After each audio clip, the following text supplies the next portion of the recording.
जय हिंद साथियों। पिछले लेक्चर में हमने वेक्टर का परिचय, कॉन्सेप्ट और सूत्र को स्थापित किया है।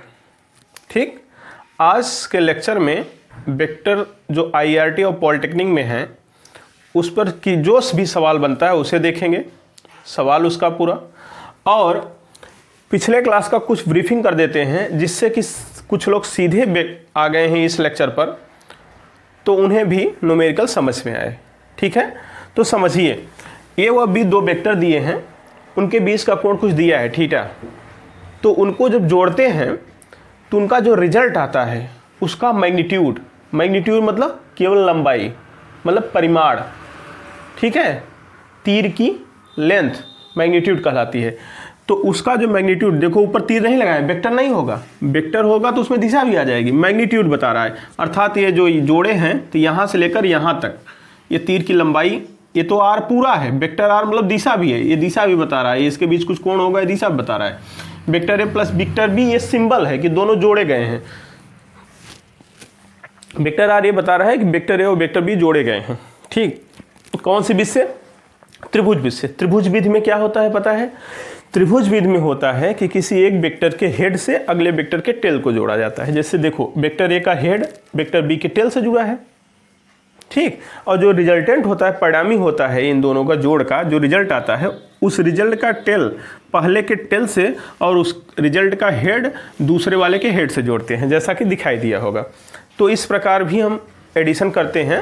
इस प्रकार कहीं चित्र दिखेगा तो इसका मतलब ये वाली जो लाइन, ये वाला तीर होगा, वेक्टर होगा, वो वेक्टर आर होगा और उसका वैल्यू क्या होगा? A vector A plus vector b कहलाएगा। अब ऐसा नहीं, इसे सीधा नहीं जोड़ पाएंगे। दिशा जब एक होती, एक ही दिशा में ए भी है, इसी दिशा में भी है, तब तो सीधा सीधा जोड़ लेते आप। लेकिन ये देखो एक्स अक्ष पे है और ये कुछ कोण बनाते हुए है, तो इसका मतलब सीधा ऐसे जोड़ नहीं पाएंगे। तो सर कैसे जोड़ेंगे? उसके लिए वेक्टर अलजेब्रा का प्रयोग करेंगे और इस सूत्र से हम रख के जोड़ लेंगे। थीटा क्या है? ये जो दोनों वेक्टर इनके बीच का कोण। अब आप कहोगे कि सर कोण यहाँ है। हाँ, अगर त्रिभुज विधि से जोड़ोगे तो एक वेक्टर ए है, वेक्टर बी है, तो ये कोण मिलेगा। दोनों वेक्टरों के बीच का कोण ये होता है। ये कोण मत समझ लीजिएगा, गलती कहाँ होती है बच्चों से? यहाँ कहते हैं वेक्टर ए और वेक्टर बी का कोण ये है, ये कोण नहीं है मेरे भाई, समझ लो। अगर त्रिभुज विधि से जोड़ रहे हो तो दोनों वेक्टर, जब एक के हेड से अगले का टेल जोड़ोगे तो उसी लाइन में हॉरिजॉन्टल ऐसे खींच दो तो ये वाला जो होता है कोण होता है। पिछले लेक्चर में इसको हम ज़्यादा अच्छे से समझा दिए हैं, आप देख सकते हैं अगर नहीं देखें तो। देखो, समांतर चतुर्भुज नियम में क्या होता है? समांतर चतुर्भुज नियम में अच्छी बातें होती है कि दोनों के टेल से टेल को जोड़ देते हैं। दो वेक्टर ए व बी हैं, ए के टेल से बी का टेल भी जोड़ दो, टेल से टेल जुड़ा है, देख लो। समांतर चतुर्भुज नियम में क्या होता है? टेल से टेल जोड़ लो, लेकिन तब उसमें रिजल्ट कहाँ जाता है? रिजल्ट दोनों का विकर्ण होता है, दोनों के डायगोनल पे होता है विकर्ण, उसके बीच में जाता है रिजल्ट।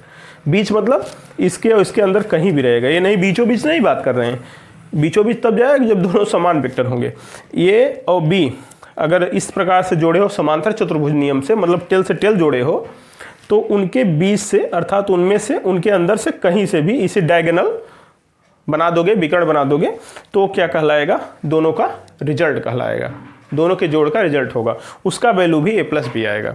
ठीक है, तो यहाँ देखो, यहाँ हेड से टेल जोड़ा जाता है। त्रिभुज विधि में हेड से टेल और समांतर चतुर्भुज में टेल से टेल को ही जोड़ देते हैं। जब टेल से टेल को जोड़ते हैं तो रिजल्ट उनके बीच से होकर जाता है, और जब हेड से टेल जोड़ते हैं तो रिजल्ट पहले के टेल से दूसरे के हेड को टच करता है।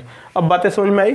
और इस प्रकार जब जोड़ेंगे तो कोण जो है, जो दोनों दर्पणों के, दोनों वेक्टरों के, सॉरी दर्पण आ रहा है मुंह में दोनों वेक्टरों के बीच का जो कोण होगा थीटा, वो यहाँ मिलेगा। और जब समांतर चतुर्भुज से जोड़ेंगे तो दोनों वेक्टरों के बीच का कोण साफ साफ यहाँ नजर आ रहा है, यही है वेक्टर ए और वेक्टर बी के बीच का कोण।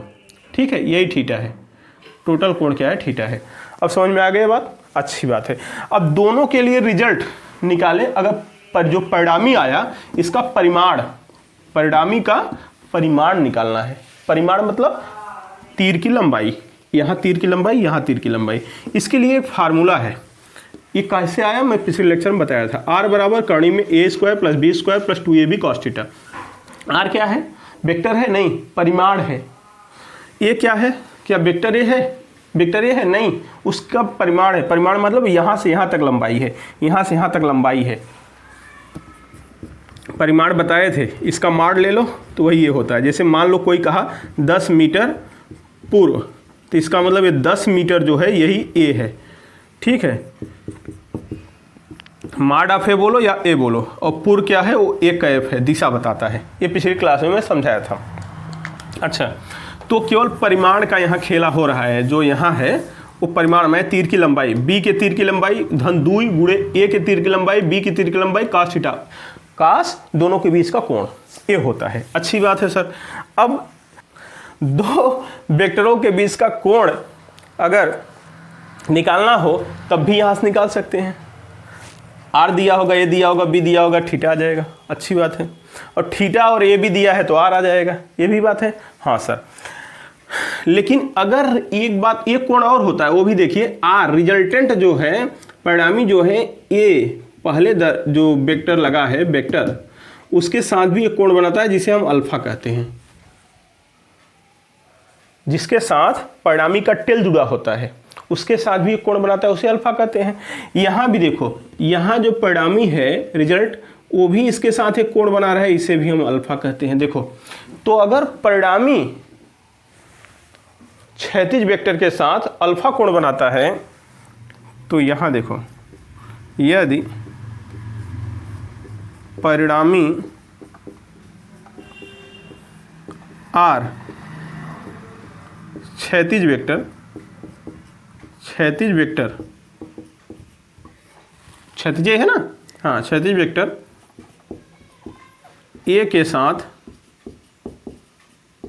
के साथ अल्फा कोण बनाता है,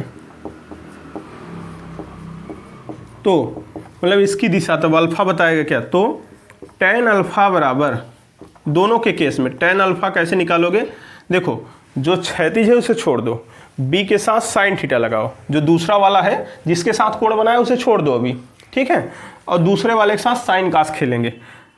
किसके साथ बनाया कोण, ए के साथ, तो ये छोड़ दो, दूसरा क्या बचा, बी, तो बी साइन थीटा अपान, अब ए ले लो, ए प्लस बी कॉस थीटा।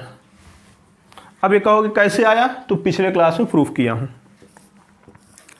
तो ये हो जाता है आपका, थीटा दिया है तो परिणामी की भी दिशा आ जाएगी। ये क्या बताता है, परिणामी की दिशा, परिणामी आर द्वारा बनाया गया कोण अल्फा है, और थीटा क्या है, दोनों वेक्टरों के बीच का कोण अल्फा है।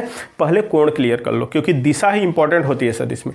दोनों वेक्टरों के बीच का कोण थीटा होता है, और परिणामी द्वारा वेक्टर के साथ बनाया गया कोण अल्फा होता है, ठीक है। तो क्या पूछा है उसके अनुसार सवाल का जवाब देंगे। तो बताओ, इतनी बातें समझ में आ गई, इसी पर न्यूमेरिकल लगेंगे सब आज। हाँ सर, ये भी एकदम तंदना के समझ में आ गई।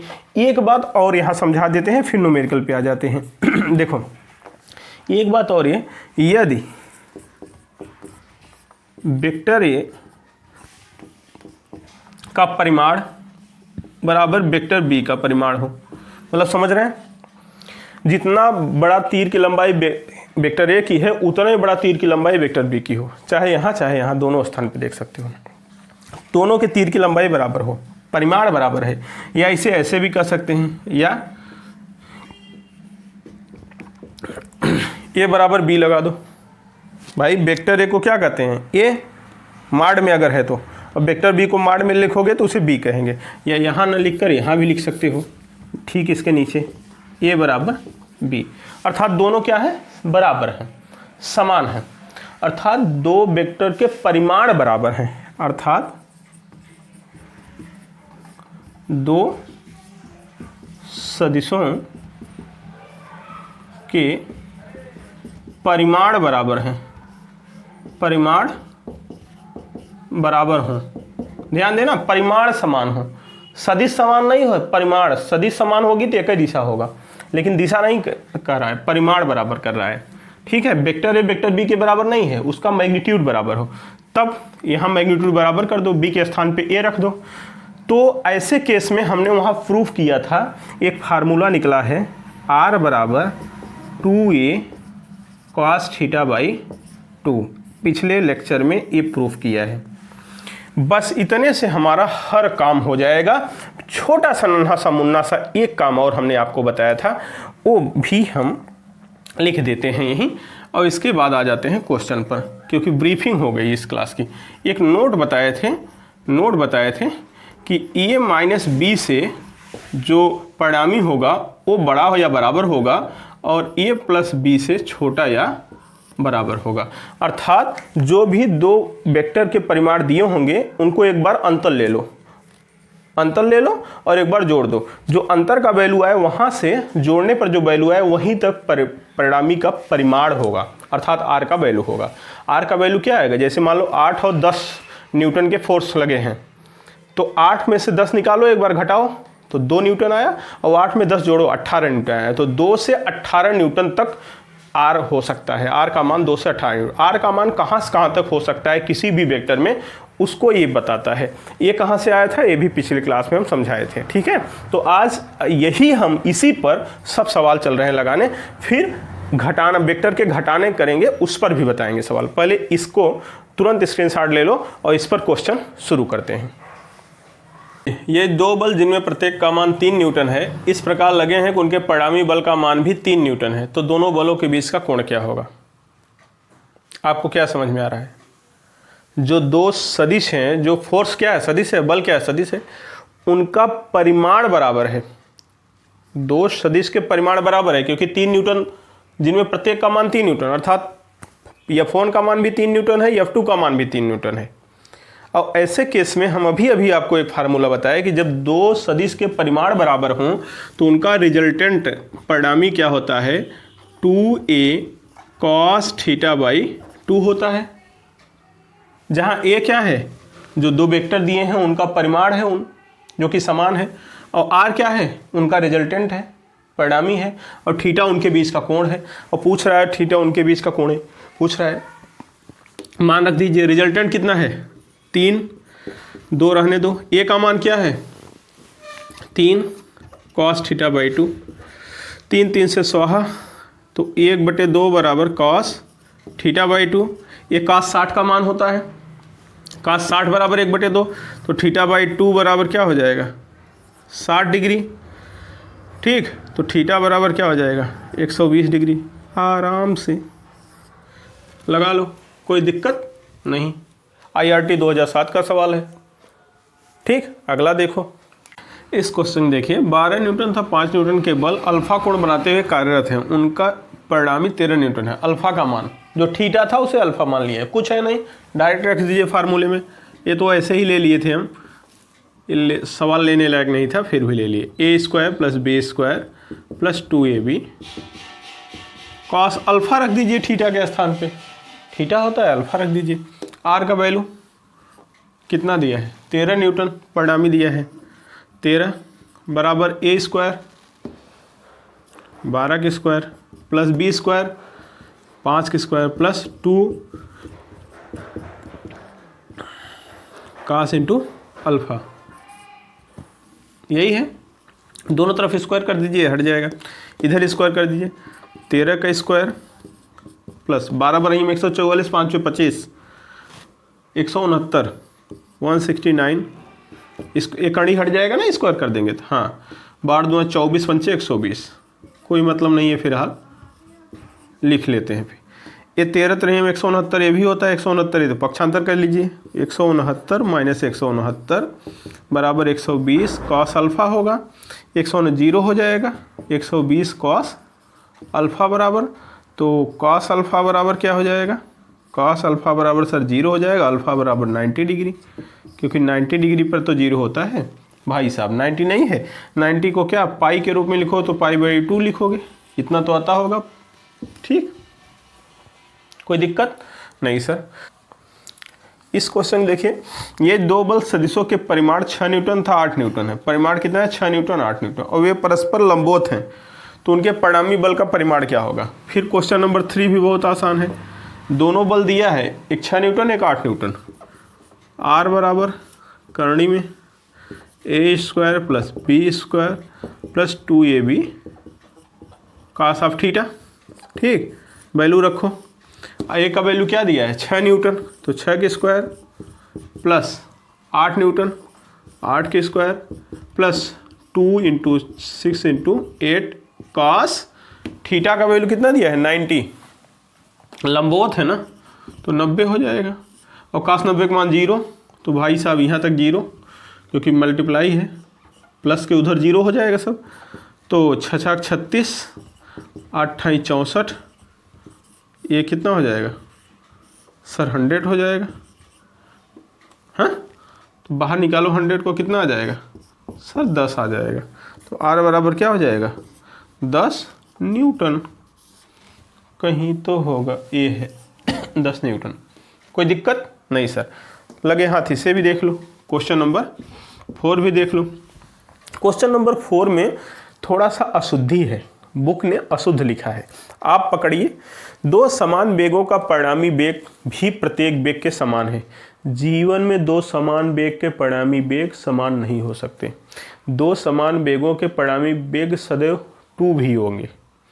सर यहाँ तो लिखा है, कारण वो गलत चीज मेंशन कर रहा है। देखो, समान वेक्टर का मतलब क्या होता है? Equal vector. समान वेक्टर का मतलब इक्वल वेक्टर।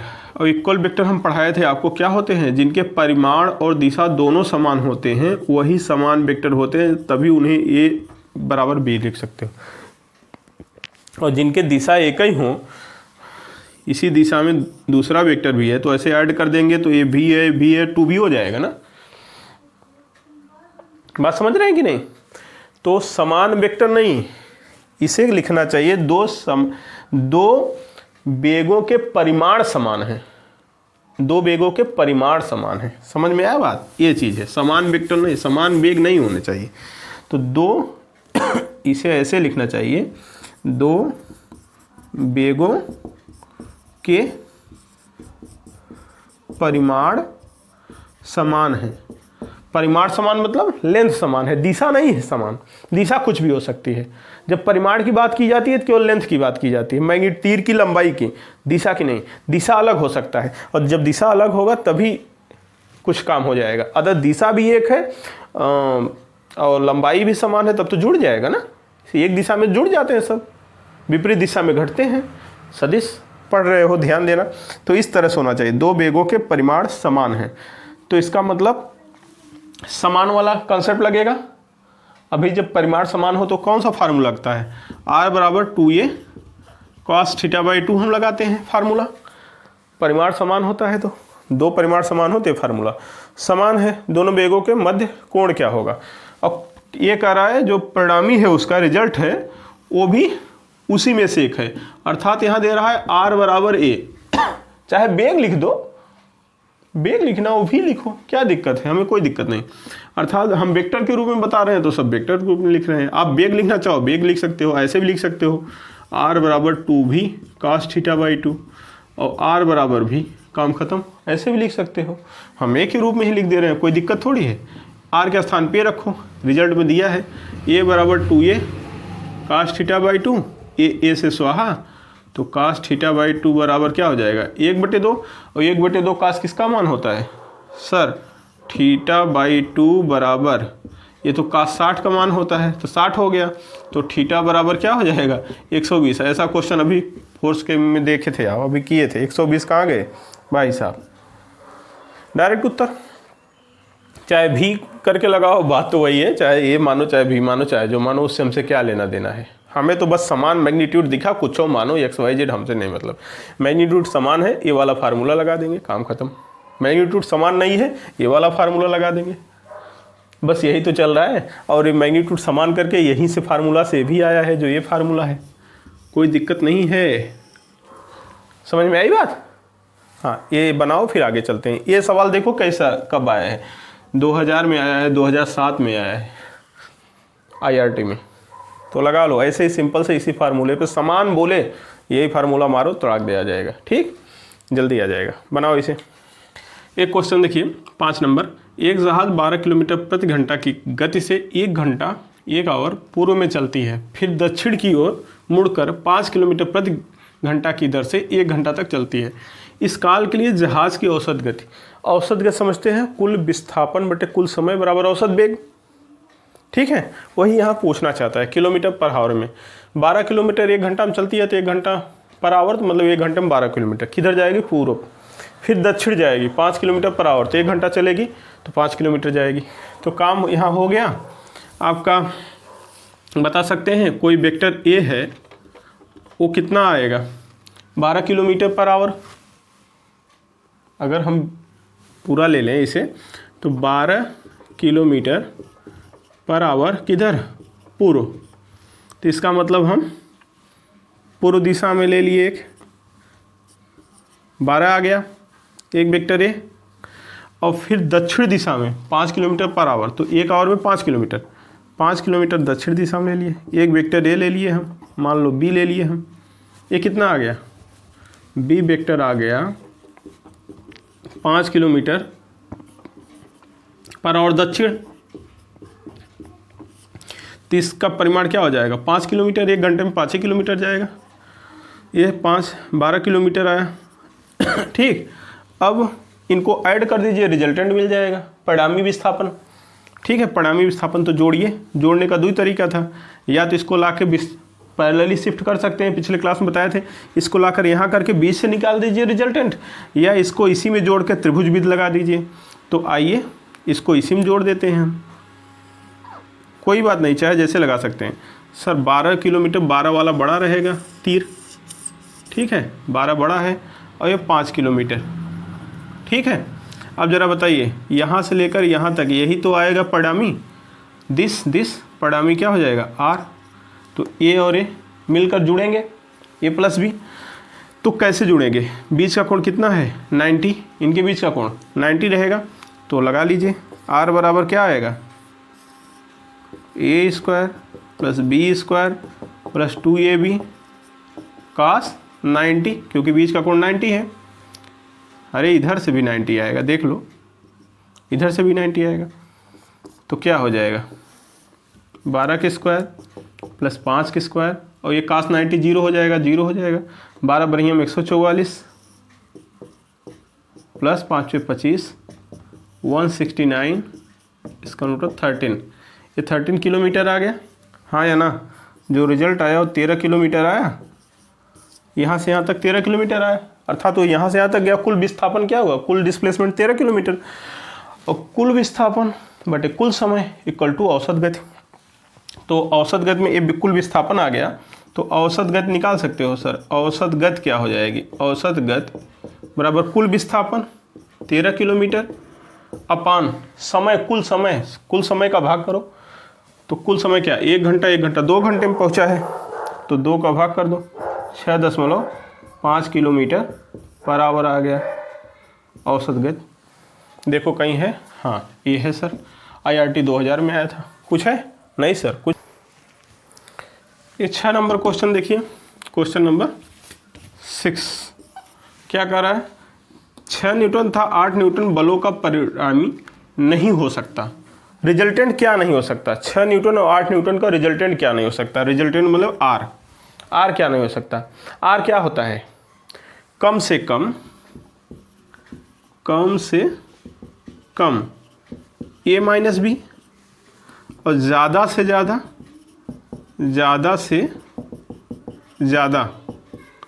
ए प्लस बी, यही होता है आर, यही होता है। कहाँ से कहाँ तक होता है, ए माइनस बी से ए प्लस बी तक आर का मान हो सकता है या हो सकता है, ठीक है।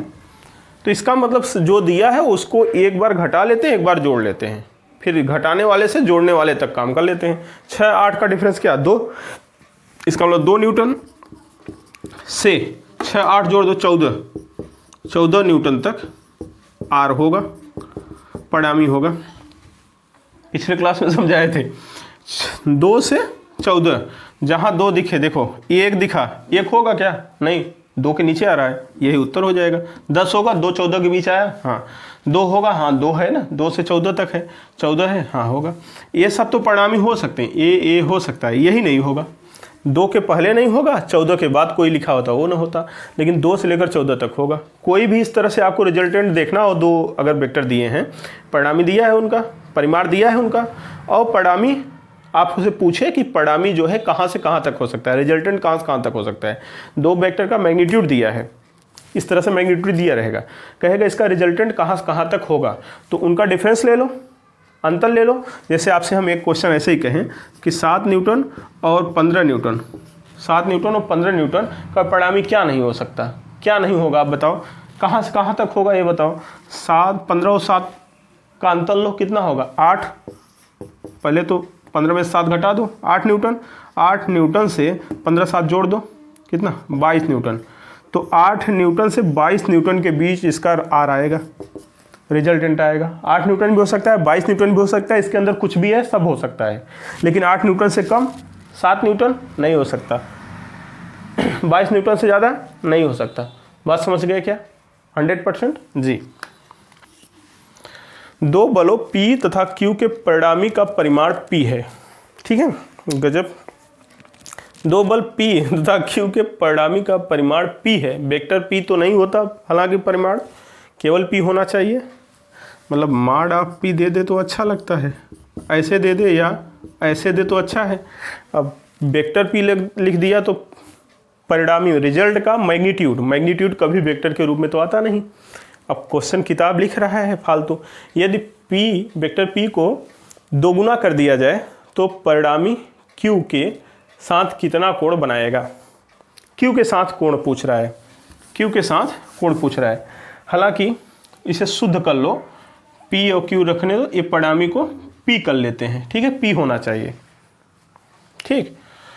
तो परिणाम मैग्नीट्यूड क्या होता है, वेक्टर नहीं लिखा जाता। तो चलो R बराबर P, इसका मैग्नीट्यूड P स्क्वायर, इसका magnitude Q square plus 2PQ cos theta, यही होता है फार्मूला, एकदम गुरुजी यही होता है। और मैग्नीट्यूड भी क्या आ रहा है, P और Q का मैग्नीट्यूड परिणामी क्या है, P है। इसका R के स्थान पे क्या बोल रहा है, P है। तो स्क्वायर कर दो दोनों तरफ, इसका स्क्वायर कर दो, कड़ी हट जाएगी, स्क्वायरिंग बोथ साइड। तो क्या हो जाएगा, P square plus Q square plus 2PQ cos theta. भाई साहब पक्षांतर करो तो 0 बराबर क्या हो गया, Q एक कॉमन ले लो, Q plus 2P cos theta, और Q से भी भाग कर दो, ये Q साहब भाग हो जाएंगे, तो क्या निकल कर आएगा आपका, Q plus 2P cos theta बराबर 0। ये आ जाएगा समीकरण 1। यहाँ से पूछ क्या रहा है, नहीं पूछ रहा है परिणामी Q के साथ कितना कोण बनाएगा। जो रिजल्टेंट है, रिजल्टेंट R Q के साथ कितना कोण बनाएगा। आपको याद होगा परिणामी जब कोण बनाता है तो उसे tan अल्फा कहते हैं, हमने समझाया था।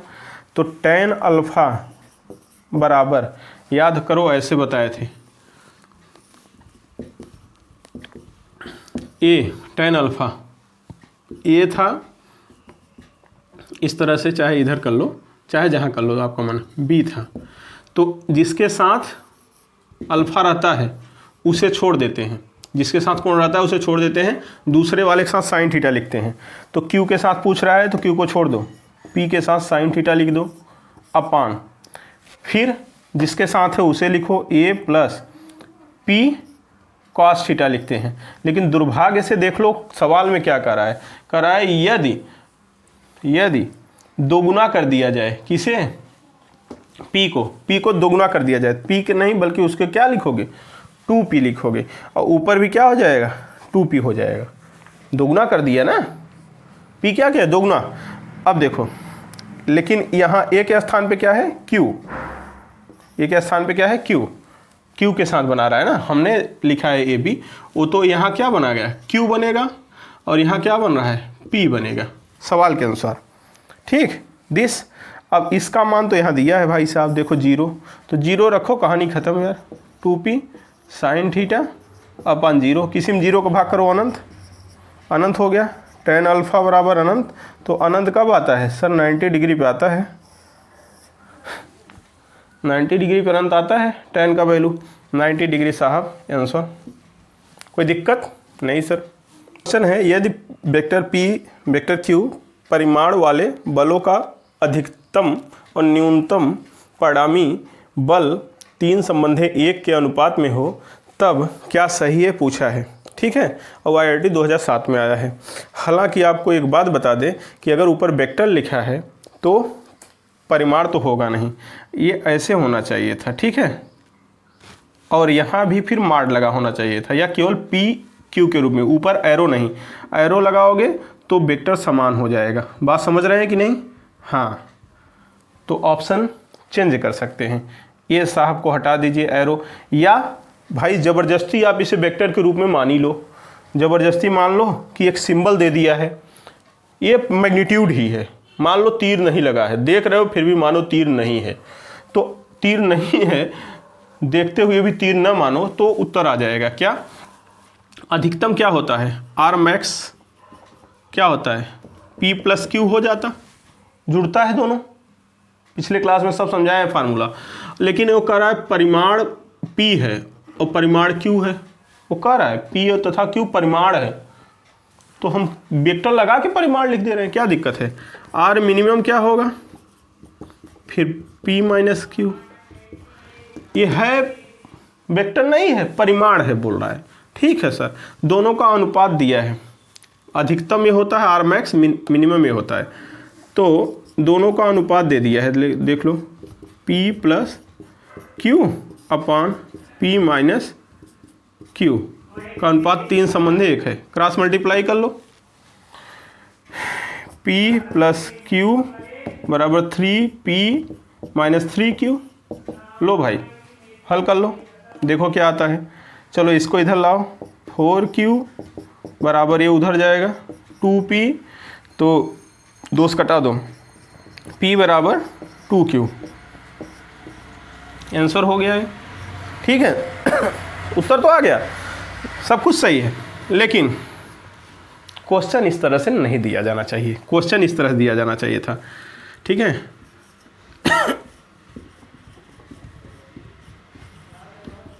ठीक, ये मॉड ऑफ P तथा मॉड ऑफ Q परिमाण वाले जो बल हैं उनके अधिकतम परिणामी, ठीक, अधिकतम परिणामी के परिमाण तथा न्यूनतम इतना ऐसे लिखना चाहिए क्वेश्चन, परिणामी के परिमाण का अनुपात 3 संबंधी 1 है, शुद्ध तो ये होता, और फिर ऑप्शन भी इस तरह से होना चाहिए था, समझ रहे हैं, इस तरह से होना चाहिए था। या अगर इसे नहीं लिखते तो इसके स्थान P लिख देते, इसके स्थान Q लिख देते, फिर इसके स्थान P, इसके स्थान Q, इस तरह से ऑप्शन करना चाहिए था।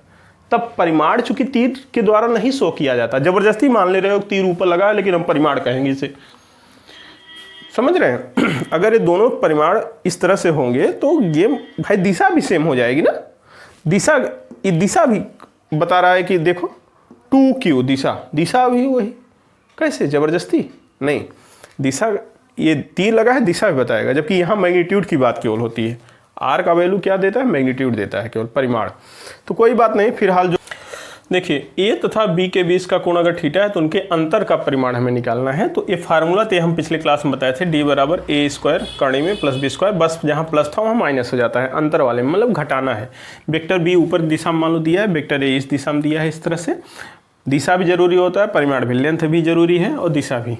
तो इस दिशा में वेक्टर है, इस दिशा में वेक्टर भी दिया है, और ए में से बी को घटाना है, तो ए तो वैसे ही छोड़ दो, ये तो उसी तरह छोड़ दो, और बी अगर ऊपर है घटाने का कोई नियम नहीं है, इसका निगेटिव वेक्टर ले लो और निगेटिव वेक्टर जोड़ दो, जैसे ऐसे कर दो, तो ए प्लस जोड़ो क्या माइनस बी, तब भी तो आ जाएगा ए माइनस बी, समझ रहे हैं कि नहीं। तो ए माइनस बी करने के लिए हम बी के निगेटिव वेक्टर को ए में जोड़ देते हैं, एडिशन रूल से ही घटाना भी आता है।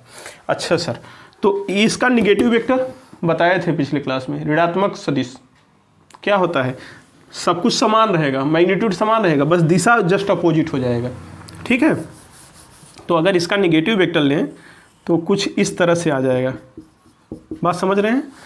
बी का निगेटिव वेक्टर ए है तो इसी में जोड़ दीजिए, कोई बात नहीं। अगर त्रिभुज बीच से जोड़ रहे हैं तो ए के हेड से बी का टेल जोड़िए, त्रिभुज बीज तो ऐसे जुड़ेगी, बोलो हाँ या ना। हाँ सर, एकदम मस्त एकदम मस्त शानदार। ये बी हो गया माइनस बी नीचे की दिशा में, और ए निगेटिव वेक्टर है, तो परिणामी क्या हो जाएगा, परिणामी क्या होता है, टेल से परिणामी का टेल पहले वाले के जैसे वहाँ जोड़ते थे भाई, बस और कुछ नहीं है, एडिशन ही है जो वहाँ करते थे। ये हो जाएगा आर, इसे क्या लिख सकते हो, वेक्टर ए प्लस माइनस वेक्टर बी जोड़ोगे तो क्या हो जाएगा, माइनस बी हो जाएगा। बात समझ रहे हैं, प्लस ही तो कर रहे हैं। हाँ सर, इसे ऐसे कर सकते हो ना, वेक्टर ए प्लस माइनस वेक्टर बी, काम खत्म, माइनस वेक्टर बी जोड़ दिए हैं, ठीक है। या इसी को हम ऐसे भी लिख सकते हैं, आर बराबर वेक्टर ए plus minus vector B, minus करके जोड़ दिए, काम खत्म, रिजल्टेंट आ गया। फार्मूला वही। सर आर क्यों लिखे हैं, आर हटा दो, डी लिख दो। डी क्यों, डी अंतर, अंतर डिफरेंस बताएगा, अंतर माने घटाना यहाँ बता देगा, तो कुछ अंतर रहेगा। योग में आप आर लिखते हो, यहाँ आप डी लिखो, कोई दिक्कत नहीं। समझ गए बात को। हाँ सर, क्या समांतर चतुर्भुज भी है। हाँ, मान लो बी में से ए घटाना होता तब क्या करते, अगर आपको ये समझा दें कि वेक्टर बी में से ए घटाना है, तो जिसको घटाना है उसको उल्टा करके जोड़िए, तो बी को तो ऊपर रहने दीजिए। भाई साहब आप ऐसे आइए, एकदम शानदार गुंडा आदमी है, आपको कोई कुछ नहीं करेगा। अब वेक्टर ए इधर गया था, इसका निगेटिव वेक्टर इधर होगा पीछे। हाँ, अगर आपको बी में से ए करना है, बी माइनस ए, तो क्या करोगे, इसका निगेटिव वेक्टर लाओ, किसका, ए का, ए माइनस ए हो गया। हाँ सर, ले जाके जोड़ दो। सर ये कौन सा विध हो गया, त्रिभुज विध तो नहीं है। हाँ, त्रिभुज विध नहीं है क्योंकि ये तो समांतर चतुर्भुज विध लग रही है, टेल से टेल जोड़ा है। हाँ, हेड से टेल जोड़ दो, कोई दिक्कत नहीं है। तो कैसे जोड़ोगे, हे साहब को ऊपर ले, पैरेलल शिफ्टिंग है, ऊपर ले लो भाई साहब, ऐसे ले लो, कोई दिक्कत थोड़ी है। बी के हेड से ए के टेल को जोड़ दो, बोलो क्लियर। हाँ, अब रिजल्टेंट क्या होगा, रिजल्टेंट ऐसे होगा, ये साहब ये ऐसे, क्योंकि इसके टेल से रिजल्टेंट का टेल और इसके हेड से रिजल्टेंट का हेड। ए आर बराबर आ गया क्या, बी प्लस माइनस ए कर दिए हो, माइनस ए को माइनस करके जोड़ दिए हैं निगेटिव वेक्टर, तो बी माइनस ए आ गया। इस तरह से भी आप जोड़ सकते हो, लेकिन जो रिजल्टेंट है आर को हम क्या लिखते हैं, यहाँ डी से लिखते हैं, तो डी लिख दो, ठीक है, डी लिख दो, कोई दिक्कत नहीं, वेक्टर लगा दो क्योंकि दिशा है सब में, अभी दिशा है, ठीक है। जब रिजल्टेंट निकालते हैं केवल तब दिशा खत्म करते हैं यहाँ कोई दिक्कत नहीं। इसके लिए भी यही काम करेगा, उसके लिए भी यही फार्मूला काम करेगा, चाहे ए में से बी घटाओ चाहे बी में से, अंतर है, अंतर में यही फार्मूला काम करेगा दोनों में। अच्छा सर, त्रिभुज बीज से तो ये हो गया, कोई दिक्कत नहीं। जरा समांतर चतुर्भुज बीज देख लो। अब समांतर चतुर्भुज बीज में ही हम यही बना दें। अच्छा सर, यही बना दीजिए, इसे हटा के, हटा दें इसे, हाँ हटा दीजिए सर, बहुत अच्छा, बहुत बढ़िया काम कर रहे हैं। दूसरा, समांतर चतुर्भुज, ये ज़्यादा इंपॉर्टेंट है, ध्यान देना है, ये मत सोचना कि अरे सर घटाना क्या है, घटाना ज़्यादा इंपॉर्टेंट है, जोड़ से ज़्यादा है चतुर्भुज नियम। इसमें क्या होगा, अगर हमें ए से बी को घटाना है तो क्या कर सकते हैं, वही चीज़ उल्टा करना है, बी को उल्टा करके जोड़ना है, अपोजिट करके। ए तो है, रहने दो, वेक्टर ए सही है। अब क्या करेंगे, अब बी को अपोजिट करके जोड़िए, बी ऊपर दिशा में नीचे की दिशा में लाइए, अपोजिट हो गया सर बी, ठीक है। क्योंकि समांतर चतुर्भुज नियम में टेल से टेल जुड़ता है इसलिए यहाँ जोड़ दिए। यहाँ इसमें क्या होता है, हेड से टेल जुड़ता है इसलिए त्रिभुज विध में पहले के हेड से दूसरे का टेल जुड़ता है। यहाँ क्या होता है, दोनों का टेल टेल जुड़ता है समांतर, और परिणामी यहीं के टेल से निकलता है, ऐसे रिजल्टेंट आर निकलता है, कोई दिक्कत नहीं। फिर पे आ जाए, फार्मूले पे अगर आए तो हमें यहाँ एक चीज़ और निकालना है, कोण। यदि डी, जो वेक्टर डी है, क्षैतिज वेक्टर ए के साथ थीटा कोण बनाता है, अल्फा कोण, थीटा नहीं अल्फा, थीटा तो दोनों वेक्टर के बीच का कोण होता है, अल्फा कोण बनाता है तो tan अल्फा बराबर क्या हो जाएगा, ए के साथ बना रहा है तो बी को ऊपर लिख दो, बी साइन थीटा अपान ए, ठीक है, वेक्टर ए। तो यहाँ परिमाण क्यों लिखोगे, ए माइनस हो जाएगा बस, वहाँ क्या था प्लस, यहाँ क्या था माइनस, बी कॉस थीटा, ये फार्मूला हो जाता है। मतलब समझ गए, अंतर में ये फार्मूला लगता है, माइनस हो जाता है, और प्लस कहाँ होता है, एडिशन में, ये हो जाता है। कोई दिक्कत नहीं सर। एक और मज़ेदार बात कुछ वहाँ बताए थे सर, वो भी बता दीजिए। एक बहुत इंपॉर्टेंट बात ये है, यदि, ये बहुत इंपॉर्टेंट है, यदि, बहुत इंपॉर्टेंट है, यदि परिमाण दोनों का सेम हो, दोनों का परिमाण सेम हो, दो वेक्टर हो दोनों का परिमाण सेम हो, तो अंतर का जो रिजल्ट का मैग्नीट्यूड आएगा डी, वो 2a साइन थीटा बाई 2 आ जाएगा। वहाँ निकाले हैं, यहाँ डायरेक्ट बता दे रहे हैं, पिछले लेक्चर में निकाले हैं। एडिशन में क्या था, कॉस थीटा बाई 2, और सबस्ट्रक्शन मतलब डिफरेंस में क्या है, साइन थीटा बाई 2। ये कहाँ कहाँ लागू होगा, बहुत स्थान पर लागू होगा। और ये घटाना कहाँ कहाँ लागू होगा, ये पूरी चीज़ें आपको बहुत काम देगा जहाँ भी आपको घटाना लगे। जैसे मान लो डेल्टा वी, वेग परिवर्तन देखते हो, v2 माइनस v1 करते हो ना, सदिश में वेग परिवर्तन यहाँ लागू हो जाएंगे सब।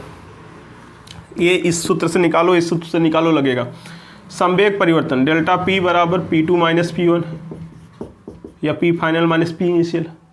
जहाँ भी परिवर्तन आएगा, वेग परिवर्तन, संवेग परिवर्तन, आवेग परिवर्तन, मतलब माइनस वाली बात आएगी, और जहाँ माइनस आएगी पूरा वेक्टर का घटाना वाला फार्मूला ये पूरा लगेगा। अगर समान है तो ये लगा दो, असमान है तो ये लगा दो। और पूछा है तो इनके बारे में चलो, बहुत इंपॉर्टेंट है। इस सब पे क्वेश्चन आप करते हैं अलग अलग फार्मूला बना के, कोई अलग फार्मूला नहीं, इसी से सब क्वेश्चन होना है, ठीक है। हाँ अभी लगाते हैं, देखना, तो इसे बना लो क्वेश्चन 9, ठीक। अब सब घटाने वाला हम लोग देख रहे हैं। एक लड़का 2 मीटर पर सेकंड की एक समान चाल से उत्तर की ओर जा रहा है, फिर पश्चिम की ओर मुड़ जाता है। वेग में परिवर्तन, वेग परिवर्तन मतलब समझ रहे हैं, वेग परिवर्तन माने क्या पूछ रहा है, डेल्टा v बराबर क्या होता है, v2 माइनस v1। लेकिन मज़े की बात है 2 मीटर पर सेकंड, इसका मतलब जो मॉड ऑफ v1 है बराबर मॉड ऑफ v2 होगा बराबर 2 मीटर पर सेकंड है। चाल समान है ना, 2 मीटर पर एक समान चाल से जा रहा है, मैग्नीट्यूड समान है, दिशा भर चेंज है, ठीक है, मैग्नीट्यूड समान है, दिशा चेंज है। और अगर मैग्नीट्यूड समान होता है तो हम घटाने वाले में रखते हैं r बराबर 2a साइन थीटा बाई 2 सूत्र रखते हैं कि नहीं, ठीक है। बस एक स्थान पे यहाँ भी हो गया, तो कोई बात नहीं, हमें वैल्यूस मतलब है। r क्या कर रहा है, 2 मीटर पर सेकंड, मतलब a का मान 2 मीटर पर सेकंड आ जाएगा, वेग समान है। पश्चिम को मुड़ जाता है तो वेग में परिवर्तन क्या होगा, अर्थात इसी को अगर हम इस रूप में ढाल दें तो ऐसे भी लिख सकते हैं, जो रिजल्ट आएगा वो डेल्टा v, वही तो परिवर्तन है घटाना, बराबर 2v साइन थीटा बाई 2, यही तो हुआ। डेल्टा v पूछ रहा है, या रिजल्ट ही निकाल लेते हैं आप। तो 2 रहने दो, v का वैल्यू क्या दिया है, एक समान v मतलब ये मॉड ऑफ v, वही v हो जाएगा परिमाण 2 मीटर पर सेकेंड, ठीक है, और गुणे sine theta by 2। Theta by 2 क्या होगा पता है, आप सोचो, किधर जा रहा है, उत्तर, फिर किधर मुड़ा, पश्चिम, ऐसे मुड़ा, बीच का कोण क्या होगा 90, आगे देख लो, बीच का कोण क्या हो जाएगा 90, जाने वाले रास्ते से जितना मुड़ता है वही, यही वाला कोण 90 हो जाएगा, यही कोण थीटा होगा। ये नहीं समझ में आया तो यहाँ से देख लो, एक ऊपर जा रहा है, फिर इस दिशा में जोड़ दो दोनों वेक्टर, एक इधर जा रहा है, बीच का कोण हो गया ना टेल के बीच 90, दिशाओं के बीच कोण 90 अंश हो रहा है, ठीक है। अगर नॉर्थ साउथ इस तरह से जा रहा है, ईस्ट वेस्ट, तो 90 डिग्री पर ही जाता है, कोई दिक्कत नहीं। तो 90 अंश है तो 90/2, तो 2 गुणे 2 और कास 45 का, सॉरी 90/2, इसका मतलब साइन 45, साइन 45 मान 1/√2, कटा दो, 2 को क्या लिख सकते हो, √2 इंटू √2, ये कट जाएगा तो क्या हो जाएगा 2√2, क्या मीटर पर सेकेंड, मीटर पर सेकेंड, यही आ जाएगा। कहीं है, हाँ है दिस, कोई दिक्कत नहीं, बना लो। घटाने वाले से ही तो किए हैं, अलग कोई सूत्र नहीं सर, जो घटाने वाला फार्मूला आप बताएं वही से लगा रहे हैं। सब में लगेगा, संवेग परिवर्तन का घटाना हो उसमें भी लगे, दुनिया में जितने भी घटाना वाला हैं सब पे वेक्टर। ये नहीं कि ताप परिवर्तन है गुरुजी वहाँ लगेगा, ताप परिवर्तन तो ताप अदिश राशि है अदिश राशियों में दूरी परिवर्तन लगेगा नहीं, विस्थापन परिवर्तन लगेगा, हाँ लगा सकते हो। दूरी परिवर्तन अदिश राशियों में मत लगाना, सदिश राशियों में लगाना है। किस में लगाना है? सदिश राशियों में। सदिश राशियों के लिए फार्मूला है, ठीक, घटाने के लिए, सब के लिए। अगर समान है मैग्नीट्यूड तो सदैव घटाने के लिए ये फार्मूला यूज कर सकते हो। असमान है तो अभी जो बताए थे, आर के स्थान पे आप डी लिखते थे, याद करो, ठीक है। डी बराबर कर्ण में a square plus b square minus 2ab cos of theta. ये असमान है तब, मैग्नीट्यूड समान नहीं है तब, समान है तो इसी से अभी फार्मूला बताए थे उसी में रख दिए, ठीक, रिजल्ट आ जाएगा। बस देख लो, तुम्हें पता चलना चाहिए घटाना है कि नहीं, घटाना है बस चुपचाप रखो आंसर, ठीक है। हटाएं, ठीक। देखिए क्वेश्चन 10 देखिए, एक वृत्ताकार मार्ग पर एक समान चाल v से चलती किसी वस्तु के आधा चक्कर लगाने पर वेग में परिवर्तन, फिर वेग में परिवर्तन पूछ रहा है, फिर डेल्टा v बराबर क्या हो जाएगा, v2 माइनस v1 हो जाएगा। और निगेटिव वाले में एक समान बोल दिया, चाल क्या दिया v, इसका मतलब सीधा सीधा बात है सर, v1 माड ऑफ v1 बराबर माड ऑफ v2 बराबर v। एक समान बोलेगा तो इसका मतलब चाल तो परिमाण समान है, यही लगेगा। अब फार्मूला क्या लगेगा, वही सर, d बराबर 2a साइन थीटा बाई 2 क्योंकि समान में वही लगता है, असमान में a square plus b square वाला लगता है। बहुत सही सर। तो इसके स्थान पे चाहे तो ये फार्मूला रख सकते हो, डेल्टा भी रख सकते हो, आपका मन हो, नहीं यही रखो ए का वैल्यू, वेग में परिवर्तन सीधा दे देगा, वेग में परिवर्तन नहीं देगा, परिणाम ही देगा, ठीक है। हाँ सर, एकदम घटाने वाले में जो है वही दे देगा। तो चलो लिख देते हैं, डेल्टा v बराबर 2 और ये का वैल्यू क्या है v साइन थीटा का मान दिया है कुछ, आधा चक्कर वृत्त पर अगर आधा चक्कर कर दिया तो क्या हो जाएगा बताओ, कोई वृत्ताकार मार्ग पर आधा चक्कर कर रहा है, ठीक है। यहाँ से शुरू किया यहाँ तक आ गया तो आधा चक्कर हुआ, यहाँ से शुरू किया यहाँ तक आ गया तो आधा चक्कर हुआ ना। आधा चक्कर किया तो कितना कोण आया, कोण तो सर 180 अंश आया, तो 180/2, 180/2 माने 90 और साइन 90 का मान 1 तो 2v हो जाएगा। डेल्टा v बराबर क्या आ गया 2v, भाई साहब ये आ गए। आपके मन में आया कि सर एक वेक्टर ऊपर की दिशा में जा रहा है और ये तो नीचे की दिशा में जा रहा है तो 0 हो जाना चाहिए। सही बात बोला, हाँ या ना, एकदम 100% बात पकड़े हैं, 0 हो जाना चाहिए। मस्त दिमाग लगाए हो, अगर कोई दिमाग लगा दिया ऐसा तो बहुत बढ़िया सोचा है, 0 होना चाहिए सर।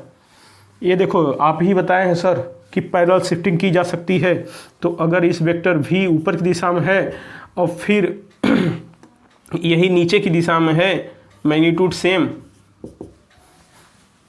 यहाँ उठा के यहाँ ले आओ जोड़ दो, सेम है, घट जाएगा 0 हो जाएगा, होना चाहिए। दिमाग में आया है अगर ये बात तो बहुत अच्छे बच्चे हो। परिणामी 0 होगा, परिणामी 0 होगा,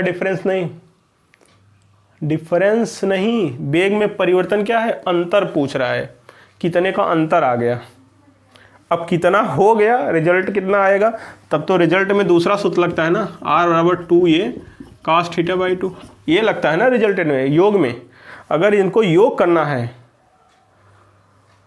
रिजल्टेंट निकालना है, तब 2v cos 180/2, 180/2 माने 2v cos 90, cos 90 का मान 0, सब कुछ 0 हो जाता।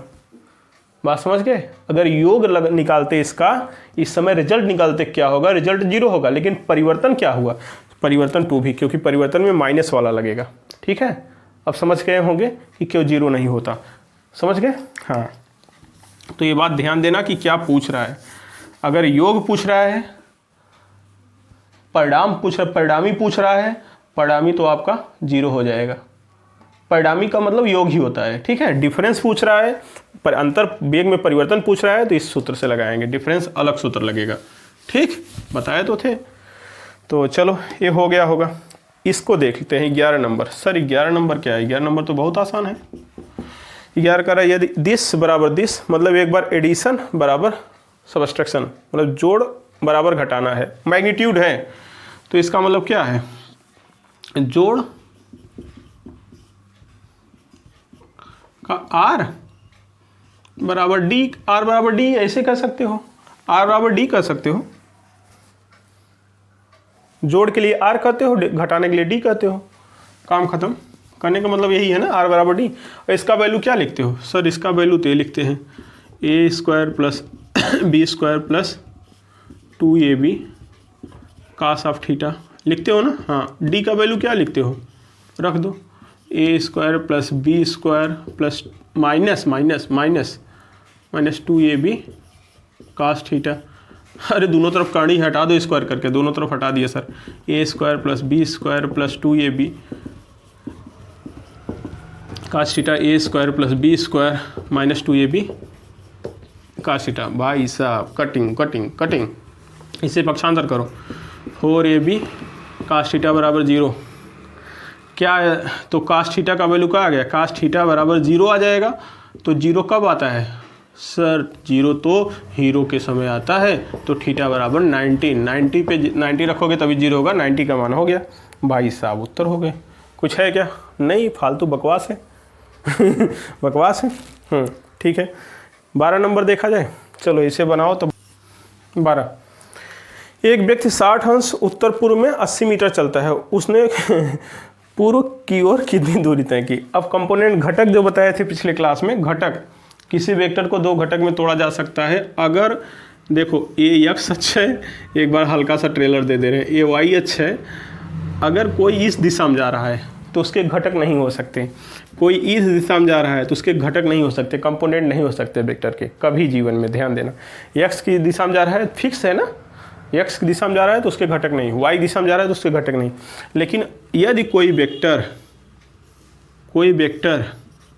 वाई छोड़ो एक्स छोड़ो कहीं भी जा रहा है, यहाँ जा रहा है, तो एक कुछ कोण बनाएगा एक्स के साथ, तो इस वेक्टर के दो घटक सदैव बनेंगे। अर्थात एक्स और वाई के बीच में कहीं भी अगर वेक्टर है, किसी भी प्लेन में है, ऐसा नहीं ये पॉजिटिव वाले में, कहीं भी देखो X minus X plus Y minus Y, यहाँ कोई वेक्टर आर है, यहाँ कोई वेक्टर पी है, यहाँ कोई वेक्टर क्यू है, यहाँ कोई वेक्टर जेड है, कुछ भी पी क्यू यस है, कुछ भी मान लिए, ठीक, सबके घटक बनेंगे। दो दो घटक, इस वेक्टर के दो घटक, एक एक्स की अब एक वाई की तरफ, इस वेक्टर के दो घटक, एक वाई की तरफ एक माइनस एक्स तरफ, इस वेक्टर के दो घटक, एक इस माइनस वाई की तरफ एक इसकी तरफ, इस यस के दो घटक, एक माइनस की तरफ एक इसकी तरफ। बात समझ रहे हैं? अगर प्लेन एक्स वाई के अंदर कोई वेक्टर है तो उसको दो घटक में तोड़ते हैं। कभी भी इनके अंदर कोई भी वेक्टर है तो उसको दो घटक में ब्रेक कर लेंगे सदैव। अर्थात क्षैतिज है तो एक घटक नहीं होगा, ऊर्ध्वाधर है तो घटक नहीं होगा। क्षैतिज ऊर्ध्वाधर के बीच है तो एक क्षैतिज घटक होगा, एक ऊर्ध्वाधर घटक होगा, एक एक्स अक्ष पर होगा, एक वाई अक्ष पे, चाहे नीचे ऊपर चाहे जहाँ हो। और एक बात बताए थे कि जिसके साथ थीटा दिया हो उसके साथ आर कॉस थीटा लगाते हैं, और जो उसके लंबवत होगा उसके साथ आर साइन थीटा लगाते हैं। क्यों लगाते हैं, कैसे लगाते हैं, पिछले क्लास में सब समझाए थे। अब इसका उत्तर तो उड़ गया, खत्म हो गया होगा। एक व्यक्ति 60 अंश उत्तर पूर्व में जाता है, उत्तर पूर्व, उत्तर east west north south, east west north south, उत्तर पूर्व, अर्थात ये जा रहा है 60 अंश पे। नाम इसका कुछ रख दिए हम, वेक्टर आर जा रहा है, मान लो कितना मीटर है, 80 मीटर है सर। ये वेक्टर आर जो जा रहा है वो कितना मीटर का है, 80 मीटर का है। यहाँ से यहाँ तक लंबाई क्या है इसकी, 80 मीटर।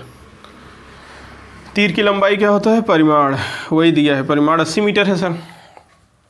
अब क्या बता सकते हो, इसे परपेंडिकुलर ड्रा करते हैं। याद करो, यहाँ जो इसका घटक होगा इस दिशा में वो क्या होगा, जिसके साथ थीटा उसके साथ कास, तो 80 कास 60 डिग्री। अब लंबवत वाला देख लो, इस पर एक ऐसे लंब ड्रा करते हैं जहाँ ये कट करता है, कटिंग कुटिंग वही है, इसका लंब घटक हो जाता है थीटा। अगर इसके साथ लगाए तो इधर कास, तो उधर पड़ोसी में साइन 80 साइन 60 हो जाएगा, कोई दिक्कत नहीं। पूछा क्या है उसने, पूर्व की ओर मतलब ईस्ट की ओर कितनी दूरी तय की, अर्थात यहाँ से लेकर यहीं तक पूछा है, लेंथ निकाल लो। 80 का 60 का मान 1/2 40 मीटर। भाई साहब उत्तर ये है। अब पूछता वाई अक्ष पर अर्थात उत्तर की दिशा में कितना दूरी तय किया, ये भी निकाल लो ना। 80 साइन 60 का मान क्या होता, कर्णिम 3/2, तो ये आ जाता 40 कर्णिम 3 मीटर। समझ में आया कि नहीं? घटक तो बड़े मज़ेदार ढंग से निकालो। अब घटक निकालना आता है तो आगे बहुत काम देगा, कोई दिक्कत नहीं। एक घटक भी हम पिछले क्लास में बताए हैं, तो पिछला लेक्चर अगर नहीं देखे हो तो देख लेना एक बार, अच्छे से थोड़ा देखना, भगा के नहीं, मन नहीं लगता पढ़ने में। तो चलो 12 क्वेश्चन हो गए, चलो एक क्वेश्चन और बताते हैं। देखिए एक क्वेश्चन हम लोग ये देखते हैं, एक विद्यार्थी ये वाला क्वेश्चन है, इस तरह का एक क्वेश्चन भी एग्जाम में आता है। तो इसको लगाने का भी बहुत सिंपल तरीका है, चाहे कंपोनेंट से लगा सकते हो, कंपोनेंट से भी लगा सकते हो और आप IJK से लगा सकते हो। IJK सबसे आसान होता है जोड़ने का नियम। पिछले लेक्चर में IJK का थोड़ा हिंट दिए थे, एक बार फिर से हम आपको बता रहे हैं, ज़रा समझ लीजिए फिर आगे चलते हैं। देखिए आपको हम ये बताते हैं कि जो ये x अक्ष है, ये y अक्ष है, ये माइनस x है, ये माइनस y है, ठीक। इस तरफ जो दिशा बताने वाला कारक होता है, यूनिट वेक्टर होता है, उसे आई कैप कहते हैं। इस तरफ जो दिशा बताता है उसे हम जे कैप कहते हैं। ये देखो जे है भैया, हाँ आई ये है, दोनों सेम ना लगे, ठीक है, जे कैप कहते हैं। और अगर इधर आ रहा है तो माइनस आई कैप, क्योंकि बाईं तरफ आ रहा है, और माइनस इधर जा रहा है माइनस वाई की तरफ, तो माइनस जे कैप कह देंगे इसे, ठीक।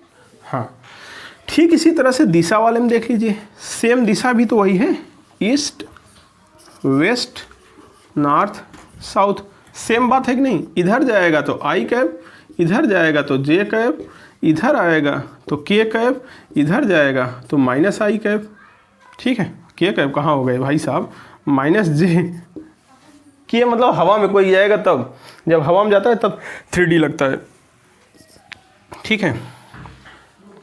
जो तीसरा एक्सिस होता है वो जब हवा में जाता है कोई चीज़ तब जेड एक्सिस आता है, अदरवाइज दुई एक्स में चलता है, ठीक। इधर आई कैप, इधर माइनस आई कैप, ऊपर जे कैप एक्स की दिशा में, वाई की दिशा में, और नीचे वाई की दिशा जो है उसे माइनस जे कैप। क्लियर? सेम वही पैटर्न यहाँ लागू हो गया है, ठीक है। अब वही चीज़ यहाँ लगा दो, जिधर भी जाए, जैसे एक्स की तरफ गया जितना, जैसे क्या कर रहा है पूर्व की ओर गया, पूर्व की ओर मतलब इधर, तो कितना 1 किलोमीटर, तो एक आई कैप हो गया। और फिर 3 किलोमीटर दक्षिण गया, दक्षिण किधर होता है इधर, तो 3 माइनस जे कैप हो जाएगा। और ठीक जैसे कर रहा है वैसे सेट कर दो, उत्तर हो जाएगा। चलो रिजल्ट निकाल लेते हैं। जो परिणामी होगा वेक्टर, वेक्टर के रूप में आएगा, परिणामी वेक्टर के रूप में आएगा। ज़रा सवाल के अनुसार, एक विद्यार्थी अपने घर से 1 किलोमीटर पूर्व गया तो 1 लिख दो, और पूरब का चिन्ह कौन बताएगा, आई कैप। अब वो पूरा नहीं पढ़ने की जरूरत है, कितना बेहतरीन चीज़ होता है मैथ बताओ। एक आई कैप मतलब 1 किलोमीटर पूरब गया, सोच लो, ज़रा सोचो। अब प्लस लिखो, क्या अब किधर गया भाई, फिर 3 किलोमीटर दक्षिण गया, दक्षिण दिशा में गया, प्लस 3 किलोमीटर किधर, दक्षिण दिशा, दक्षिण माने नीचे, माइनस जे कैप करोगे तो ये हो जाएगा -3 जे कैप, ठीक है। हाँ सर, प्लस -3 जे कैप हो गया, प्लस अब देखो क्या कह रहा है, जे कैप भाई साहब हो गए 3 किलोमीटर दक्षिण, तथा अंत में 4 किलोमीटर पश्चिम। पश्चिम किधर पड़ता है भाई, पश्चिम ये है, 4 किलोमीटर पश्चिम गया है, फिर -4 आई कैप। सोचो इतनी बड़ी भाषा आप एक लाइन में लिख डाले, पश्चिम में माइनस लगा लो 4 आई कैप, ठीक है। तो विद्यालय पहुंच जाता है, उसके विद्यालय से घर की सीधी दूरी, यही आर वेक्टर हुआ, यही सीधी दूरी आई। सोचो इतना बेहतरीन चीज़ है, इसे सॉल्व कर लो थोड़ा सा, 1 मिनट और लगेगा। अगर वेक्टर आर पूरा निकालना है तो 1 आई कैप है, -4 आई कैप है, तो -3 आई कैप हो जाएगा। बोलो हाँ या ना भाई, प्लस माइनस, माइनस घटेगा ना, सीधा सीधा आई में से आई तो घटा सकते हैं, और फिर क्या हो जाएगा -3 जे कैप हो जाएगा। ये तो आ गया आपका वेक्टर। लेकिन मैग्नीट्यूड, हमें तो लंबाई निकालनी है, सीधी दूरी, तो मैग्नीट्यूड निकाल लो इसका। मैग्नीट्यूड क्या हो जाएगा, मैग्नीट्यूड इसी के गुणांक का स्क्वायर करके जोड़ देते हैं, बताए थे 3 के स्क्वायर -3 के स्क्वायर करो सर, कोई बात नहीं, स्क्वायर में तो सब बराबर ही हो जाएगा। फिर -3 के स्क्वायर तो क्या हो जाएगा, 3 स्क्वायर 9 + 9 बराबर 18।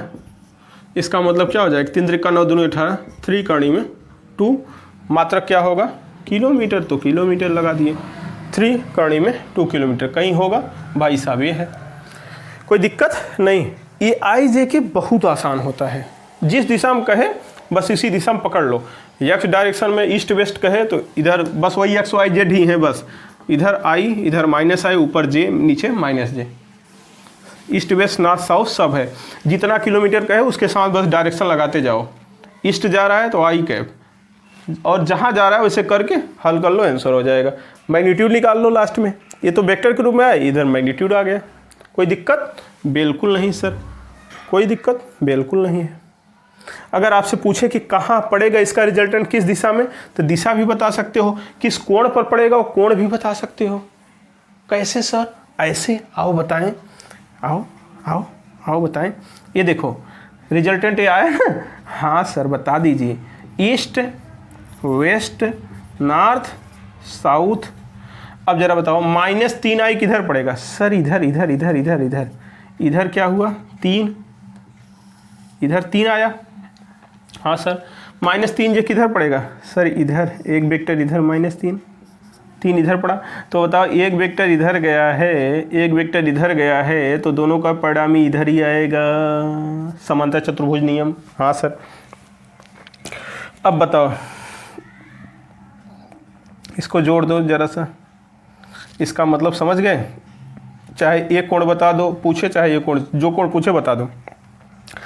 दिशा बता सकते हो, यहाँ से यहाँ तक आपका 3 है, और लंब भी ये कोण के सामने वाली भुजा लंब होती है, थीटा मान लो, अल्फा मान लो, अल्फा मानते थे ना हरदम, हाँ सर अल्फा मानते थे, अल्फा, तो ये वाली लंब हो गई, ये कितना है 3, ये भी है, सामने 3 है, तो tan अल्फा बराबर क्या हो जाएगा, लंब बटे आधार 3/3 बराबर 1 किस पर आता है 45 डिग्री पर। कोण भी क्लियर हो गया कि नहीं, 45 डिग्री पे है, इसका मतलब साउथ वेस्ट, कौन सा डायरेक्शन है, साउथ वेस्ट, डायरेक्शन भी क्या आ जाएगा साउथ वेस्ट। तो दिशा बता सकते हो, बड़ा मज़ेदार चीज़ होता है, इससे सब कुछ जानकारी, आई जे के सब कुछ जानकारी हो जाती है। इसलिए पिछला लेक्चर देख लेना आई जे के का, वहाँ समझाए हैं, ठीक है, इसे बना लो।